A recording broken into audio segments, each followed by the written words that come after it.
My mom and I worked our butts off to pay down my girlfriend's debt. It was too much for her. She got diagnosed with lung cancer. By the time I showed up at the hospital with money for her treatment, my mom had already taken her own life. She left a note. I can't do this anymore, Gab. Use the money to pay off the debts. Noelle's a good kid. She loves you. She's just lost right now, that's all. You two should settle down once everything's paid off. I held my mom's ashes and handed Noelle the 30 grand she'd left behind. Back at the office, I overheard Noelle talking to some people. Miss Strom, Mr. Lamb passed your test. What's next for him? Noelle's childhood buddy Charles jumped in. Gabriel proved he'll stick with you through the hard times. But will he stay when there's money involved? Noelle bit her lip. I need to know if he really loves me. If he doesn't get greedy when he finds out who I am, I'll marry him. I stared at my mom's ashes. Tears streamed down my face. Noelle, my mom was wrong about you. So was I. I don't want to marry you anymore, I thought. I'm Gabriel Lamb. I walked out of Strom Inc., holding my mom's ashes. I sat down on the curb. Mom's last wish was to have her remains kept in a simple bottle, just to save money for Noelle's debts. Then Noelle's face popped up on the big screen in the city square. The news anchor said, "Breaking news, Noelle Strom, chairwoman of Strom Incorporated, has made her first public appearance in 5 years. She was spotted at a ceremony with her fiancé, Charles Atkinson. I watched her up there,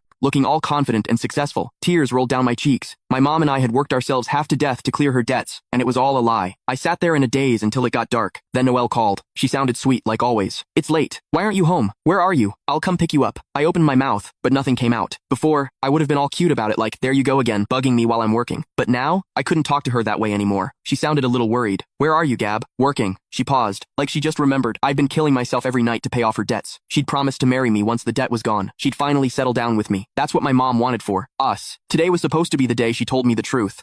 There's something you need to know. I'm actually the chairwoman of Strom Incorporated. I'm coming to you now. I hung up and grabbed a cab. Whatever feelings I had for Noelle were gone. When I finally snapped out of it, all I could see was my tears reflected in the car window. Noelle blew up my phone with messages. I didn't read them. I didn't care what she had to say. Today was supposed to be the start of our new life together. But her lies turned my mom's suicide into a joke. 5 years of struggling wiped out by one stupid truth. Noelle, I'm done. I didn't go home that night. I crashed at a hotel. Noelle kept calling and texting all night. I ignored everything. The next morning, I headed straight to the office. I was going to write my resignation letter. Turns out the company was a subsidiary of Strom Inc. I was just a regular accountant there. 5 years ago, Noelle and I both started as new hires. I introduced her to my mom, Bridget. When we started dating, Mom gave us her blessing, and we started planning the wedding. That's when Noelle told me she'd racked up a ton of debt and lost her job. To help her out, I picked up extra jobs. Mom worked herself ragged. The stress showed on her face. I had no idea the company was hers all along. I laughed bitterly to myself. Just then, Noelle walked in. I didn't look at her. I just went to grab my printed resignation letter. She came over to me. She watched as I calmly signed my name on it. Done yet? She asked softly. Yeah. She bit her lip, totally clueless about the change in me. Noelle cleared her throat. Gabriel, can you come with me for a sec? The second I walked away, the office started buzzing. Oh my god, did you see the news? Noelle's the chairwoman of Strom Incorporated. Gabriel just hit the jackpot. But did you see his face? You don't get it. They're just having a fight. They'll make up behind closed doors. Everyone thought I was the lucky guy about to become CEO. They had no idea I just wanted out. In her office,